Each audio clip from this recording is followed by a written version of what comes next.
Em uma noite chuvosa com uma forte tempestade, a porta da paróquia retumbava.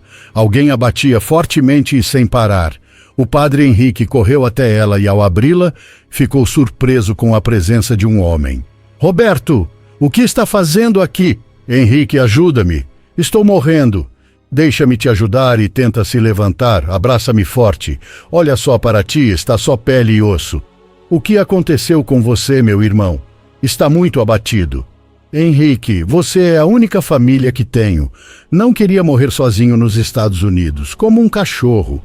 Quero morrer na minha terra e ao lado do meu sangue. Está muito mal, irmão, olha para ti. Vou ter que chamar um médico. Não faça isso. Nos Estados Unidos já recebi todo tipo de atendimento. O que eu tenho não tem cura e não tem explicação. Roberto era o irmão mais velho do padre Henrique. Desde pequeno foi para os Estados Unidos, onde viveu toda a sua vida. Decidiu voltar ao seu país para morrer ao lado do seu irmão. Conforme os dias passavam, a saúde do Roberto se deteriorava de forma rápida e letal. Sua mente começava a desvairar e ele passava os dias deitado na cama, prostrado com suores intensos e algumas alucinações. O que está acontecendo contigo, irmão? Gostaria de poder ajudar, mas não sei como. Procura um bruxo, irmão. É a única forma de me ajudar. Sinto que algo me controla, me pede para tirar minha própria vida. Mas o pior é que também me pede para matar você. Tenho quase certeza de que alguém fez algo contra mim, talvez uma forte bruxaria. As crenças do padre Henrique iam contra o que seu irmão lhe pedia, mas ao ver como aquela estranha enfermidade estava acabando rapidamente com sua vida, ele decidiu fazer uma exceção e acreditar um pouco nas palavras do seu irmão. Está bem, procurarei a ajuda de um bruxo, mas terei que fazer isso fora da cidade. Pela posição que eu tenho como padre nesta paróquia, não posso levantar suspeitas entre os moradores. Será melhor que eu me ausente por alguns dias. Espero não chegar tarde demais quando voltar com ajuda.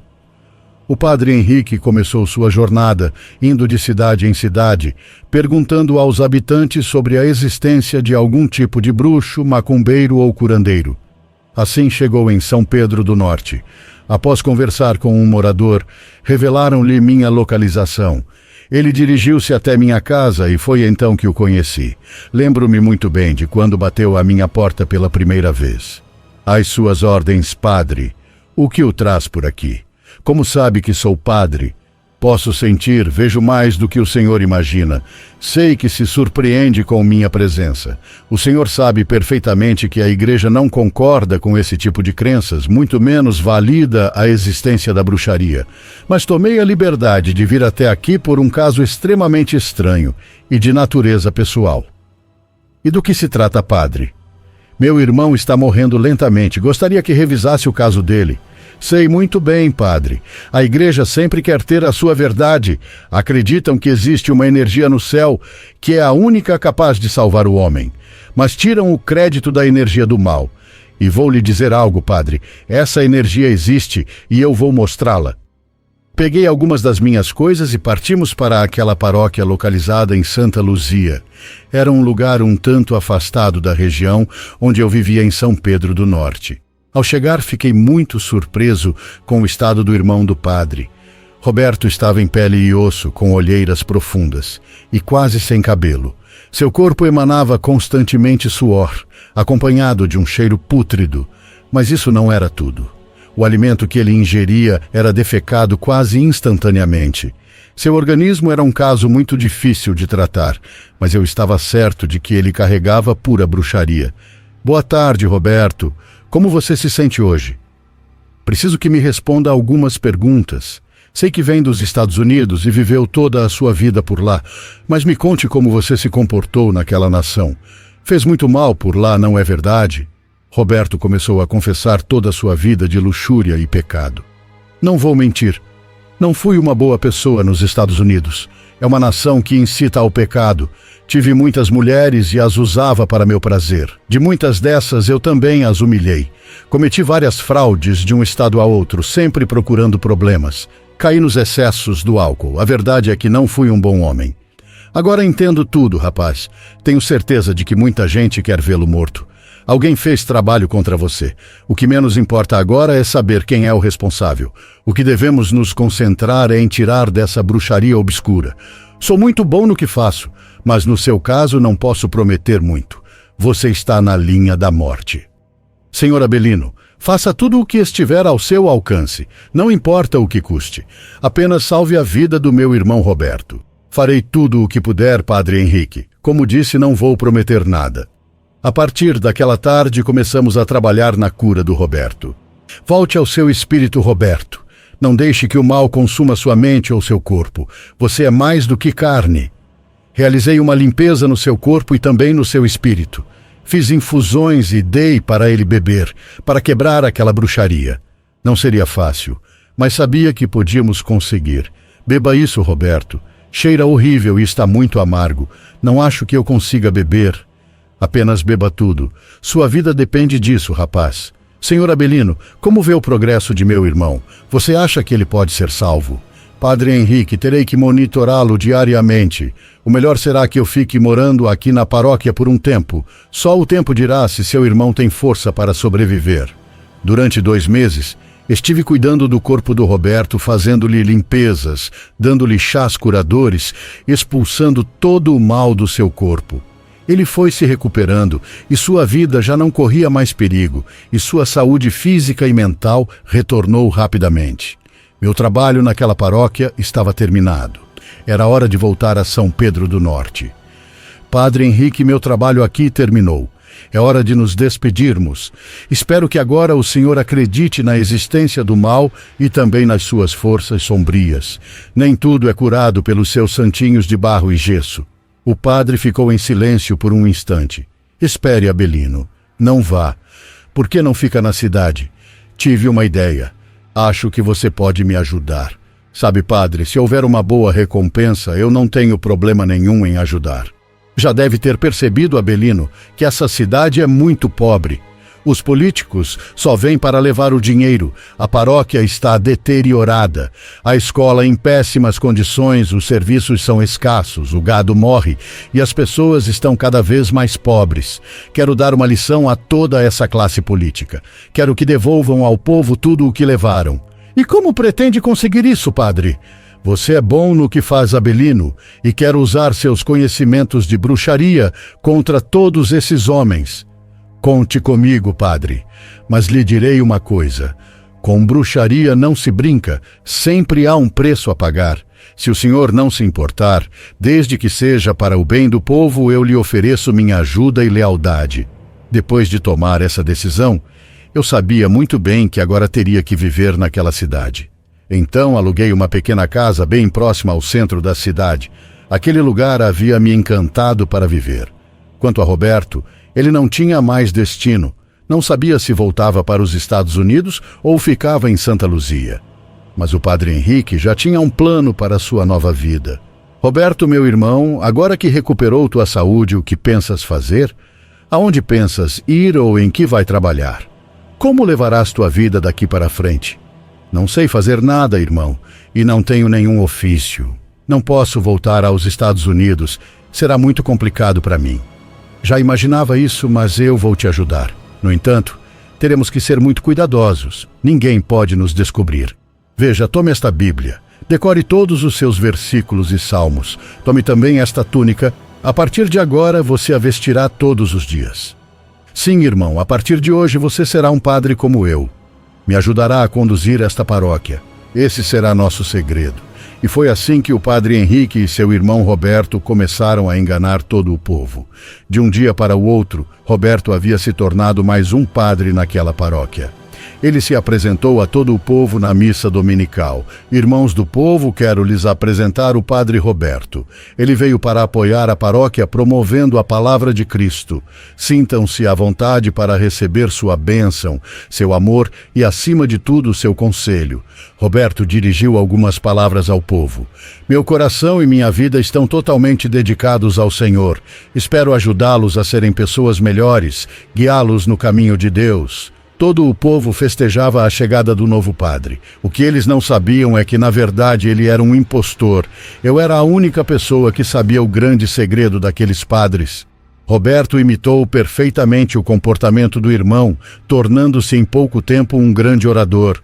Pregava a palavra de Cristo como todo um padre experiente, com grande sabedoria e segurança. Absolutamente ninguém no povo perceberia o que realmente acontecia. Mas Roberto era um homem cruel, muito manipulador e, com as mulheres, um doente mental. Só que agora ele vestia uma túnica de padre. Todos os seus instintos não demoraram a se manifestar de forma voraz durante as missas dominicais. Eu podia observar nele uma forte paixão contida. Ele olhava as mulheres e senhoras com luxúria, devorando-as com o olhar. Um homem doente por intimidade com mulheres é algo difícil de controlar. Infelizmente, aconteceu um dia na sacristia. Roberto conversava com a senhora Sabrina, uma mulher que havia ficado viúva há pouco tempo. Ele se aproveitou da situação, pois ela o procurava em busca de alento e consolo. Roberto, ao sentar-se ao lado dela e escutá-la, começou a imaginar o corpo bem formado por baixo daquele vestido preto. Ele não resistiu. Avançou sobre ela, beijando-a na boca e no pescoço, tocando seu corpo enquanto ela gritava. Bruscamente, ele a despojou de sua roupa íntima e abaixou as calças para consumar o ato. Eu, estando no jardim, ouvi os gritos, assim como o padre Henrique. Corremos até a sacristia para ver o que estava acontecendo. Ao entrar, o corpo de Roberto estava sobre a senhora Sabrina com as calças abaixadas. Ele havia rasgado todas as suas roupas. Infelizmente, conseguiu consumar o ato. O que está acontecendo, Roberto? Seu idiota! O que pensa que está fazendo? Seu monte de bosta! Henrique separou os corpos, puxando Roberto com força. Eu me aproximei da senhora Sabrina, abraçando-a e pedindo que se acalmasse. Ela tremia de terror, chorando desesperadamente enquanto os padres discutiam. Eu tive que tomar uma decisão difícil. Peguei a senhora Sabrina pelo pescoço e o quebrei. Ela se contorceu e morreu. Vocês são um par de idiotas. Não podem se expor dessa maneira. Essa mulher não podia continuar viva. Se o povo descobrisse, vocês seriam linchados. No dia em que quiserem uma mulher, eu posso amarrá-la com bruxaria. Só assim elas nunca falarão. Imbecis. Pegamos o corpo da senhora Sabrina e o enterramos bem fundo no jardim daquela paróquia. 2 dias depois, sem notícias dela, o povo começou a procurá-la desesperadamente, organizando mutirões para buscá-la na serra. Todos estavam furiosos, mas a palavra do padre Henrique era a lei naquela cidade. Ele os convocou na paróquia. Deixem a busca por Sabrina em paz. Devo confessar um segredo. Ela fugiu com um homem. Não queria ser julgada por vocês, ainda mais por causa da recente morte do marido. Isso é um segredo de confissão que ela mesma me contou, mas tenho que compartilhar com vocês para o bem do povo. Vão em paz.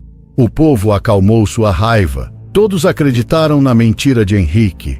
Desde aquele dia, a mentira, a morte, a paixão e a ambição governavam a paróquia. Abelino, Roberto, preciso falar com vocês. Amanhã, o secretário Jonas e o deputado Henrique virão. Preciso convencê-los a doar material para erguer o muro da escola. Abelino, o que podemos fazer para convencê-los? Diga-me algo, podemos usar bruxaria para que isso aconteça? Você está me pedindo algo impossível, Henrique. Não há como manipulá-los para que te deem dinheiro. Mas o doente e luxurioso Roberto interrompeu com uma ideia que não era tão ruim. Deles, mulheres. Esses políticos enlouquecem por elas. Você tem grande poder no convento. Há muitas freirinhas gostosas que ainda não foram tocadas. Isso os fará ceder e dar o dinheiro. Entre aqueles 2 padres, a sanidade já havia se perdido. Então eu apoiei a ideia do Roberto. Não posso agir diretamente nos políticos, mas nas freirinhas sim. Posso fazer um pequeno feitiço de amor, um adoçamento, para que elas fiquem à mercê desses políticos. Naquela mesma tarde, preparei uma poção de amor forte. Na manhã seguinte, parti acompanhado dos padres ao convento. Escolhi 2 das freiras mais atraentes e as levei a um quarto junto com a Madre Bernadette. Pedi às 3 que bebessem aquela poção. Deixamos que fizesse efeito. Elas começaram a perder a consciência, ficando à disposição do desejo. Os políticos chegaram e entraram no elegante salão do convento e sentaram-se no refeitório. Freiras, padres e políticos desfrutavam de um banquete de alimentos e bebidas. Aos poucos, a animação e a música tomaram conta do salão. Os homens dançavam com as freiras, que não ofereciam resistência alguma aos desejos mais baixos daqueles homens cruéis. Beijavam-se, abraçavam-se e se tocavam levemente. Aquelas freiras não sabiam o que era o desejo, pois eu me encarreguei muito bem de escolher as mais puras e castas. Mas naquela noite elas estavam prestes a descobrir o que era um homem voraz e viril. Padre Henrique, isso já está saindo do controle. Sou um político muito conhecido no país. Minha reputação está em jogo. Não se preocupe, deputado Henrique. Estamos entre amigos. Este é o nosso segredo. Apenas aproveite, nada sairá destas 4 paredes. Se é assim, padre, muito obrigado. Se não for incômodo, teria um quarto onde eu pudesse conversar a sós com a freirinha. Com prazer, a Madre Bernadette o levará ao quarto especial, apenas siga-a. Madre Bernadette, pode, por favor, levar o deputado Henrique ao quarto especial? Depois de algumas horas, o deputado e o secretário saíram daqueles quartos que ficavam do outro lado do amplo jardim. Aquela noite foi um sucesso.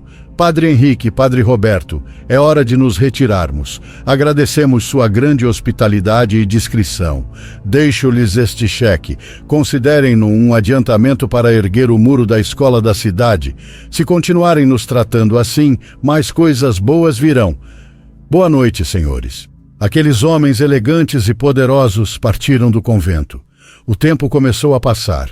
Nos meses seguintes, o convento se tornaria o local principal para receber políticos de todo o país. Controlei por completo a mente da Madre Bernadette, que se tornou mais uma cúmplice. A ajuda para o povo começou a chegar, mas não às mãos dos moradores. Henrique, Roberto e eu fomos ficando cada vez mais doentes de ganância, dividindo entre nós todo o dinheiro que chegava, mas só dávamos uma pequena parte ao povo. Começamos a acumular uma pequena fortuna, traindo a confiança dos moradores. Eu me considero uma pessoa muito má, mas Henrique e Roberto estavam ultrapassando os limites. Abelino, já não aguento mais. São muitos meses sem o calor de uma mulher. Amarre uma freirinha para mim, não seja mal, dizia Roberto, que precisava saciar seus instintos. Antes que ele cometesse uma loucura, decidi ajudá-lo. Está bem, Roberto, eu vou te ajudar. Esta tarde vá ao convento e escolha uma freira. Quero que seja uma das que participa das festas. Essas são as mais fáceis de amarrar. Desde esse dia, Roberto escolhia uma freira e vivia sua paixão por um tempo. Depois disso, eu me encarregava de fazer com que ela desaparecesse para sempre. Não podíamos ter testemunhas de nenhum tipo. Mas Roberto não tinha limites. Abelino, sinto-me muito atraído por Sofia, a filha do açougueiro. Toda vez que a vejo na missa, não consigo controlar a minha temperatura, dizia ele. Começou a seduzir várias mulheres da cidade e a se encontrar com elas na sacristia para encontros íntimos. Os feitiços que eu lançava faziam com que elas se tornassem 100% leais a ele, o que evitava problemas e impedia que seu pecado fosse revelado. No entanto, Henrique, ao ver o comportamento de seu irmão, também foi contagiado por aquele desejo que ele havia reprimido por muitos anos. Abelino, preciso da sua ajuda. Uma mulher da cidade está me paquerando. Não me parece uma má ideia. Quero aproveitar a situação, mas não quero problemas. Quero amarrá-la para mim. Os dois começaram a se divertir com algumas mulheres, algumas freiras e os lucros dos negócios que haviam realizado com políticos e empresários do país. Aquele convento se transformou em um grande bordel disfarçado de lar de religiosas. Tudo funcionava perfeitamente, como uma empresa cheia de luxúria, dinheiro e morte. No entanto, a atitude dos padres começou a trazer problemas. Eles passaram a se envolver com as mulheres mais bonitas da cidade, mas não souberam medir seus desejos. Isabel e Mariana eram moradoras que estavam sob o controle dos padres, saciando suas paixões mais baixas, tudo graças aos feitiços. No entanto, todas as mulheres, inclusive as freiras, após algum tempo sob o efeito do feitiço, começavam a perder o controle de si mesmas, sua mente começava a delirar. Isso representava um risco para os padres, pois o segredo do que acontecia na sacristia poderia ser revelado. Uma tarde, enquanto Henrique estava com Patrícia, a esposa do Bruno, após consumar o ato na sacristia, ele a acompanhou até a porta para se despedir. Ela estava loucamente apaixonada por ele, mas aquilo não era amor, era uma obsessão provocada por um feitiço. Henrique, vamos embora desta cidade. Quero deixar meu marido para construir uma vida com você. Sejamos felizes, vamos fugir juntos. Eu não posso fazer o que você me pede. Minha vida está destinada a pregar a palavra de Cristo. Diante da negativa do padre, Patrícia começou a se comportar de forma violenta. Você não me ama como eu te amo. Você é um desgraçado. Toda a cidade vai saber o que você faz. Eles vão descobrir que tipo de padre você é. Ela começou a dar tapas e socos no rosto de Henrique. Por sorte, eu estava chegando. Aproximei-me deles e tirei aquela mulher de cima dele. Conseguimos subjugá-la e a levamos de volta para a sacristia. Enquanto eu fechava a porta, vi ao longe, sentado em um banco, Pedro, o sapateiro da cidade. Eu tinha certeza de que ele tinha visto tudo, mas fingia olhar para outro lado. Dentro da sacristia, Patrícia continuava gritando blasfêmias. Henrique não perdoaria suas ofensas e ameaças. Em um acesso de fúria, pegou um abridor de cartas pontiagudo de sua mesa e, enquanto eu a segurava, começou a esfaqueá-la várias vezes no abdômen. Ela caiu quase instantaneamente, sem vida, deixando uma grande poça de sangue. Cobri o corpo dela com uma manta e o perturbado Henrique se ajoelhou no chão, aproximou-se do rosto de Patrícia e deu um último beijo em seus lábios frios. Desculpe-me, Patrícia, mas você quis assim. Não deixarei que ninguém jamais saiba de tudo o que fazemos. Depois de alguns minutos, bateram à porta. Quem é? Sou eu, Roberto. Quando o padre entrou, ficou surpreso com o que viu. Não pode ser, é a Patrícia. Ela está morta. O que vocês fizeram? Ela era uma das minhas preferidas. Roberto não iria sentir falta da Patrícia, mas sim do seu belo corpo. Aquela mulher era compartilhada pelos dois padres. Carregamos seu corpo e o levamos para o porão da sacristia. Não se preocupem, padres. Amanhã procurarei um lugar para enterrá-la, um lugar distante onde não possa ser descoberta. Na manhã seguinte, entrei na sacristia. Henrique parecia um tanto nervoso. O que há com você, padre Henrique? Parece nervoso. É por causa do que fez ontem com Patrícia? Eu não esperava tanta frieza de você. Tive que calá-la, Abelino. Isso está saindo de controle. Ela ficou insuportável, estava agindo como uma louca. Pois é, padre Henrique, a bruxaria lhe dá o poder de ter a mulher que quiser, mas você nunca poderá controlar seus sentimentos. Se por si só as mulheres já são difíceis, elas são ainda mais complicadas quando estão amarradas. Padre Henrique, acho que chegou o momento de fazer o mesmo com todas as suas amantes. Não precisamos de testemunhas do que está acontecendo. Você tem toda a razão, Abelino, então me faça um favor. Ajude-me a limpar esta bagunça. Vamos esconder o corpo da Patrícia. Depois faça-me outro grande favor. Vá buscar Mariana e diga a ela que preciso falar com ela urgentemente. Após 2 horas, vá buscar Isabel e diga o mesmo, que preciso falar com ela e que venha à paróquia. Naquela tarde, as mulheres atenderam ao chamado do padre. Aquele afiado abridor de cartas foi a ferramenta que o padre usou para tirar a vida daquelas mulheres. Primeiro foi com Isabel, depois com Mariana. Mas antes disso, ele desfrutou de seus corpos pela última vez. Quando tudo terminou, voltei para ajudar o padre a limpar o sangue derramado. Começamos a envolver os corpos em lençóis. Bateram à porta. Quem é? Sou eu, Roberto. Ele chegou e nos ajudou a realizar aquela tarefa. Liguei o carro do padre Henrique e o aproximei da sacristia. Todos juntos colocamos os corpos das mulheres no porta-malas. Ao longe, novamente, vi Pedro, o sapateiro, sentado no banco. Mais uma vez, ele fingia não ter visto nada. Padre Henrique, acho que temos outro problema. Olhe, ali está Pedro. Percebi que todas as tardes ele fica sentado ali no banco do parque, consertando e fabricando sapatos. Isso não me parece bom. Tenho quase certeza de que ele está de fofoqueiro observando. Ele não tira os olhos da paróquia. Não se preocupe, Abelino. Tudo tem solução. Subimos no carro e partimos para a serra. Naquele lugar, eu havia construído uma cova que nos serviria para enterrar todas as freiras que haviam enlouquecido, por aquelas mulheres desaparecidas, foi celebrada uma missa. Que a fé não caia, irmãos, é a última coisa que devemos perder. Patrícia, Isabel e Mariana, esperamos que Cristo esteja com vocês neste momento, iluminando o caminho para que possam retornar em saúde e paz ao lado de seus entes queridos. Oremos. No início da semana, mais uma vez vi Pedro, o sapateiro, sentado no banco do parque. Olhe, Padre Henrique, lá está Pedro novamente, sentado no banco. Isso me parece muito suspeito. Por agora, apenas se prepare que vamos resolver isso. O Padre Henrique se aproximou do Pedro. Boa tarde, Pedro. Como você tem estado, meu filho? Por sinal, queria te parabenizar. Os sapatos ficaram muito bons, gostei muito. Mas me diga o que te traz por aqui. Abelino me disse que te viu com frequência trabalhando aqui neste banco. Diga-me, você não tem onde trabalhar? Questionamos Pedro ali mesmo e o forçamos a entrar na sacristia. Lá o envenenamos com bruxaria e em questão de dias ele morreu. Foi uma pena sua morte. Droga. Agora, quem fará meus sapatos? Mas ele mereceu por não cuidar da sua vida de merda e ser fofoqueiro. Os anos começaram a passar. Passaram-se exatamente 18 anos. E durante todo esse tempo, o prazer, a luxúria, o desejo, o poder e a morte governaram a paróquia e também o convento. O poder da igreja caía sobre a cidade. Infelizmente, uma tragédia estava para acontecer, e tudo por um erro do Padre Henrique. Lembro perfeitamente das suas palavras 18 anos atrás, as mesmas palavras que dariam início à grande tragédia.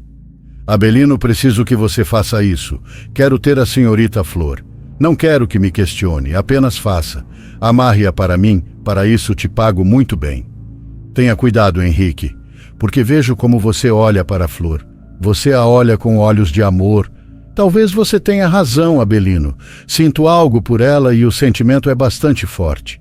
Uma linda garota de olhos azuis com apenas 19 anos, uma figura preciosa, uma beleza de mulher. Essa era a senhorita Flor, a catequista da paróquia. Com a ajuda da feitiçaria e da preparação especial, os dois começaram um romance às escondidas. Eles se encontravam naquela sacristia. Após algumas semanas de romance, toda a família da Flor migrou para os Estados Unidos, mas ela não foi. Decidiu ficar na cidade, talvez pelo desejo que sentia pelo Padre Henrique. Surgiu um grande problema, pois Flor engravidou. Não demorei a confrontar Henrique. Só me diga uma coisa, o filho que Flor está esperando é seu? Sendo o padre da paróquia, você sabe muito bem que isso não pode acontecer. Se esse filho é seu, a senhorita Flor e o bebê devem morrer. Não se preocupe, Abelino, esse filho não é meu.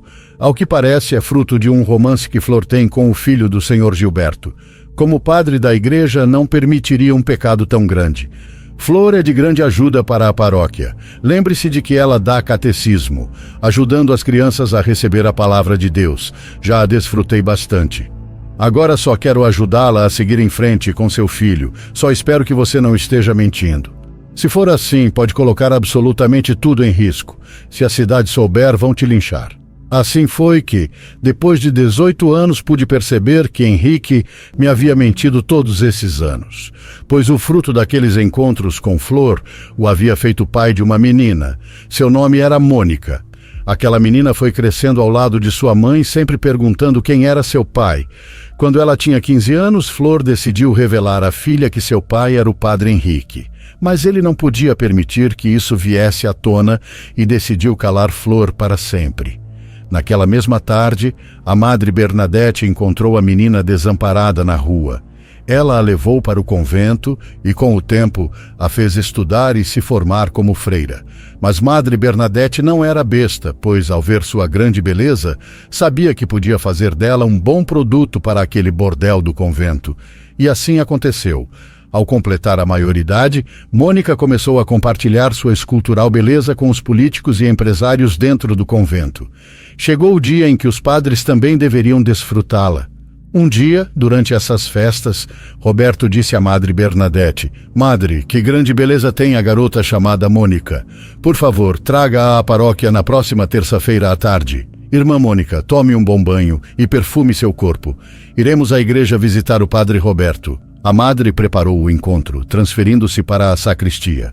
Roberto as recebeu, ficando a sós com Mônica. Mas depois de um tempo, um forte grito foi ouvido. Eu comecei a bater na porta e, ao abri-la, entrei e vi o corpo sem vida de Roberto. Mônica o havia apunhalado com um abridor de cartas. "O que você fez, freira? Você terá que pagar com sua vida." Corri em sua direção, controlando-a. Coloquei o abridor de cartas no seu pescoço e, quando estava prestes a matá-la, o padre Henrique entrou pela porta. "Abelino, não a machuque." O padre Henrique se aproximou e focou seu olhar nela. "Quem é você? Por que nunca a vi antes no convento?" "Seu rosto me parece muito familiar, você me lembra alguém. Talvez você se lembre da minha mãe, Flor, a mesma que você matou neste quarto há anos. Eu fui testemunha de tudo e nunca vou te perdoar. Sim, eu sou sua filha, Mônica, seu bosta. Eu me lembro, você é minha filha, mas não passa de uma bastarda. Nunca imaginei que te veria de novo. Sua mãe foi o maior amor que tive. Lamento ter tirado sua vida, mas me deixei levar pela ambição. Filha minha, você é tão linda quanto sua mãe, mas para mim você não é nada. Não tenho nenhum sentimento de pai por você. Você mentiu todos esses anos, Henrique. Ela é sim sua filha. O filho que você esperava com Flor era seu. Eu não podia revelar isso. Esse foi o meu único segredo. Eu realmente a amava e queria deixar descendência neste mundo com ela. Abelino, leve-a para longe daqui. Leve-a para outra cidade." Henrique ameaçou de morte sua própria filha, mencionando que, se ela voltasse para a cidade, ele mesmo terminaria com sua vida. Amarrei as mãos da Mônica com uma corda e a coloquei no porta-malas do carro. "Prepare-se para uma longa viagem. Em alguns minutos, eu volto." Voltei para ajudar Henrique a cobrir o corpo do seu irmão. Alguém bateu na porta. "Quem é?" "Sou eu, Madre Bernadette." Eu abri a porta e ela entrou. Pude ver no rosto do Henrique uma grande raiva contida. Ele imediatamente foi para cima dela, segurando seu pescoço com força. Ele foi tirando o ar da madre, pouco a pouco, até que os dois caíram no chão. Henrique não parou de apertar, cheio de ódio, até que ela parou de respirar. "Sinto muito, Madre Bernadette. Agradeço pelo seu serviço, mas é hora de ir com Deus para o céu. Garanto que será bem recebida." Henrique não perdoou que ela não o tivesse informado anos atrás que Mônica, a filha de Flor, havia sido levada ao convento. Afinal, era sua filha, e mesmo que não a amasse, era seu sangue, sua única descendência. Não há mais nada a fazer nesta cidade, Abelino. Nosso trabalho aqui terminou. Eu comecei a dirigir por várias horas. Foi quando parei à beira da estrada, abri o porta-malas e tirei Mônica de lá. Eu não concordo com o padre em deixar você viva, mas você já sabe, irmãzinha. Se voltar à cidade, não vai sobreviver. No dia seguinte, cheguei à sacristia. Está feito, Henrique. Sua filha está muito longe, não acho que ela se atreva a voltar. Prepare-se, Abelino. Temos que deixar a cidade. Mas antes, vamos apagar todas as evidências. Quando digo todas, você sabe do que estou falando. 3 noites depois, todo o convento foi consumido pelo fogo, e junto com ele todas as freiras. Não poderia sobrar nem uma única evidência das atrocidades que haviam acontecido. Não nos importava o que teríamos que fazer ou quem deveria morrer. Certificamos de que ninguém pudesse escapar naquela noite, mas estávamos errados. Aquele incêndio no convento foi o pretexto perfeito para justificar nossa partida. Henrique, improvisando no mesmo local, decidiu que daria à cidade sua última missa de domingo. Irmãos, diante dos acontecimentos, terei que viajar para prestar declarações ao bispado sobre o ocorrido. É uma notícia trágica que acolhe nossos corações, mas devemos ser fortes e continuar com a ajuda de Cristo. Quem sabe um dia eu possa estar de volta a esta cidade. Eu ouvia a missa por trás do altar, esperando que Henrique terminasse. Já tinha tudo pronto para sumir daquele lugar, mas naquele momento, 2 homens começaram a fechar as portas da igreja. O comissário se levantou e com uma voz forte disse: "Henrique, você não vai a lugar algum. Padre, você nos deve muitas explicações. Aqui está a todos, pronto para ouvi-lo." Ao lado do comissário estava uma mulher. Ela abaixou o xale que cobria sua cabeça, revelando o rosto. Henrique e eu ficamos surpresos, pois era o rosto de irmã Angélica. Seu rosto mostrava queimaduras, mas tudo indicava que ela havia sobrevivido ao incêndio. Naquele momento, eu sabia que tudo estava perdido, pois irmã Angélica era uma das freiras que era oferecida fisicamente nas festas do convento. Aquela freira havia sobrevivido, e ela sabia muitas coisas. Era certo que ela havia compartilhado essas informações com todos da cidade. Henrique começou a correr, cruzou a porta do altar que dava para a sacristia. Foi lá que nos encontramos cara a cara. Ele fechou a porta, mas os moradores começaram a bater. Eu sabia perfeitamente que os moradores nos queriam. Eles queriam justiça. Se eu corresse e fugisse ao lado de Henrique, minha idade e meu corpo velho não me dariam vantagem sobre ele. Então saquei meu punhal e o apunhalei várias vezes no abdômen. Ele caiu no chão. Por que fez isso, maldito Abelino? Eu te amaldiçoo pelo poder que Cristo me concede. Você vai apodrecer no inferno. Era necessário que os moradores o pegassem antes de mim. Desculpe-me, Henrique, mas eu tinha que fazer isso. Foi um prazer conhecê-lo. Corri o mais rápido que pude até o carro e o liguei. No momento em que podia olhar, vi como os moradores tiravam Henrique da sacristia. Com pedras e paus golpeavam ele, e os facões separavam os membros de seu corpo. Eu podia ouvir como sua carne rasgava e seus ossos quebravam. A morte de Henrique estava garantida. Vários moradores começaram a me seguir. Pedras e paus batiam contra o carro, quebrando os vidros, mas tive a sorte de sair da cidade. Pensei em voltar para minha terra em São Pedro do Norte. Pela proximidade com Santa Luzia, sabia que logo me encontrariam. Então dirigi para outro estado, onde encontrei uma cidade mansa e perfeita para descansar pelo resto dos meus dias. Com a morte de Henrique, propriedades e dinheiro não podiam ser recuperados. Só tinha algumas poucas economias que me serviriam para viver por um tempo. Então lembrei muito bem do que aprendi com Henrique. Andai no espírito e não satisfareis os desejos da carne, porque o desejo da carne é contra o espírito. Uma pequena comunidade precisava de uma igreja, assim como ser guiada por Cristo. Aquela igreja precisava de um padre também. Agora vivo tranquilo e sem pressa, pregando a palavra do Senhor, mesmo sem ter autorização. Sei que estou mentindo para todos, mas vejam só como é bom viver sendo um bruxo impiedoso que agora passou a ser o padre Abelino.